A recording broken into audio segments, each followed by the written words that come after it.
stage. That is the one. 147 গতির বল, কিন্তু batsman feel করছে 155। 150 প্লাস গতির বোলার তো পৃথিবীতে আরও আছে। That's the ball we were talking about. তাহলে কেন ওয়াসিম আকরাম এবং ডমিনিক কর্করা বলছেন নাহিদ রানা আসলে কত বড় বোলার? আসলে কি সে জেনারেশনাল গ্রেট, নাকি আসলেই সে বিশ্ব ক্রিকেটের সম্পদ? বাংলাদেশের জন্য নাহিদ রানা নিঃসন্দেহে ইউনিক একটি অ্যাসেট। সে 150 প্লাস গতিতে বল করতে পারে, নিয়মিত 145 প্লাস স্পর্শ করছে।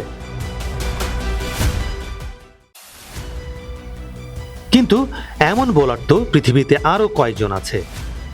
আগেও তো শোয়েব আখতার 160 প্লাস হিট করতেন, তবুও কেন আজ ওয়াসিম আকরাম, ডেল স্টেইন, ডমিনিক কর্করা সবাই নাহিদকে নিয়ে এতটা উত্তেজিত?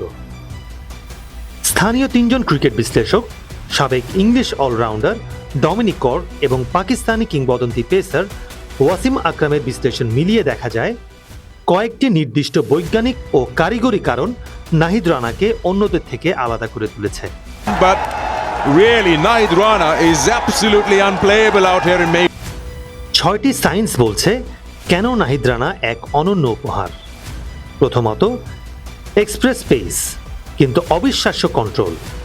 রানার অসাধারণ অ্যাকশনের কারণে লাইনের উপর কন্ট্রোল এক্সপ্রেস বোলারদের তুলনায় যা সত্যি অবিশ্বাস্য।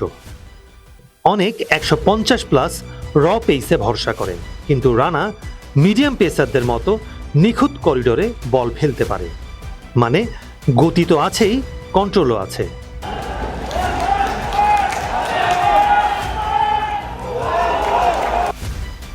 মুখস্থ লেংথ নয়, মাইক্রো অ্যাডজাস্টমেন্ট। রানা অন্য 10টা এক্সপ্রেস বোলারের মতো একই লেংথে বারবার বল করে না। ব্যাটসম্যানের মুভমেন্ট, ফুটওয়ার্ক আর দুর্বলতা বুঝে প্রতিটি বলের লেংথ মাইক্রো অ্যাডজাস্ট করে, কখনো ফুলার, কখনো শর্ট অফ গুড লেংথ, কখনো ব্যাক অফ দ্য লেংথ। এটাই ওয়ার্ল্ড ক্লাস ইন্টেলিজেন্স।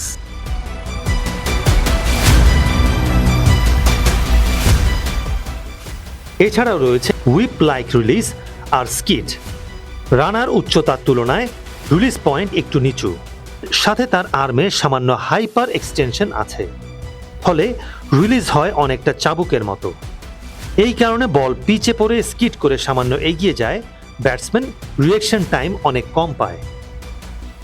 147 তবু অনুভব হয় যেন 155। রানার ফ্ল্যাট ট্র্যাজেক্টরি আর স্কিডি বাউন্সের কারণে ব্যাটসম্যানের কাছে পারসিভড পেস অনেকটা বেশি মনে হয়। মানে স্পিড গানে 147 দেখালেও ব্যাটসম্যান সেটা ফিল করছে 155-র মতো। এটাই তাকে ডেঞ্জারাস বানিয়েছে। There's the length. There's the extra pace. এছাড়া তার রয়েছে এন্ডলেস ইঞ্জিন। অনেক ফাস্ট বোলার প্রথম 2 থেকে 3 ওভারে দ্রুত থাকে, তারপর গতি ধীরে ধীরে পড়ে যায়। কিন্তু রানার অফুরন্ত প্রাণশক্তি আর মেইনটেনেন্স তাকে আলাদা করেছে। সে 10ম ওভারেও 147 থেকে 48 গতিতে বল করতে পারে, মানে প্রতিটা স্পেলে একই ইন্টেন্সিটি। সবশেষে রয়েছে picture perfect action equal to আনরিডেবল। Runner action picture perfect, কিন্তু একই অ্যাকশন থেকে ভিন্ন লেংথ, ভিন্ন পেস এবং ভিন্ন বাউন্স সবকিছু আসতে পারে। ফলে ব্যাটসম্যান বুঝতেই পারে না পরের বলটা কি আসছে এবং পুরো সময়টাই অস্বস্তিতে থাকে।